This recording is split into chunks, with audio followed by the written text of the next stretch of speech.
It seems James Clapper just can't catch a break. No sooner does the Director of National Intelligence help retrieve 2 Americans from the clutches of repressive North Korea, then another one goes and gets himself ensnared. I would like to reveal some facts about America's imperialistic influence and dominance, as well as much of its corrupt and threatening practices through which it has proven itself to have little to no regard for human rights or serving the greater good. That was Arturo Pierre Martinez, a 29-year-old El Paso resident, giving a press conference to North Korea's state-run media during which he heavily criticized the United States human rights record. Martinez successfully crossed the border in November, just days after North Korea released 2 American citizens held hostage in the oppressive country, thanks in part to Clapper's diplomatic efforts. Martinez told the cameras he entered the country illegally from China by crossing the Yalu River.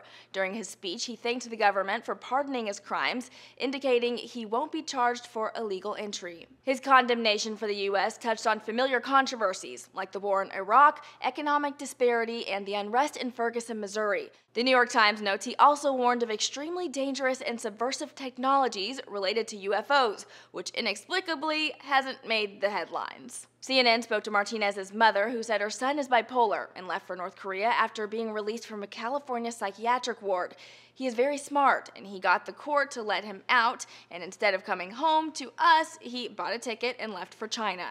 Martinez apparently tried to enter North Korea once before. It's possible he is the same U.S. citizen who tried to ford the river separating North and South Korea back in September. South Korean officials stopped that unidentified man and shipped him back to the U.S. North Korea has a history of detaining U.S. citizens and coercing anti-American confessions from them, but it's not clear if Martinez was speaking from duress or whether he's free to leave the country. As for why North Korean officials decided to broadcast his remarks, it might have something to do with recent actions against the country by the United Nations, which voted in November to recommend prosecuting North Korean leader Kim Jong-un in the International Criminal Court for human rights abuses. That resolution has been resoundingly condemned by North Korea, which argues it's being treated unfairly by the international community. The isolated state has often tried to shift focus from its own human rights violations onto the U.S. Very valuable for them to have an American citizen saying the things that he's saying, because that they can then broadcast to their own people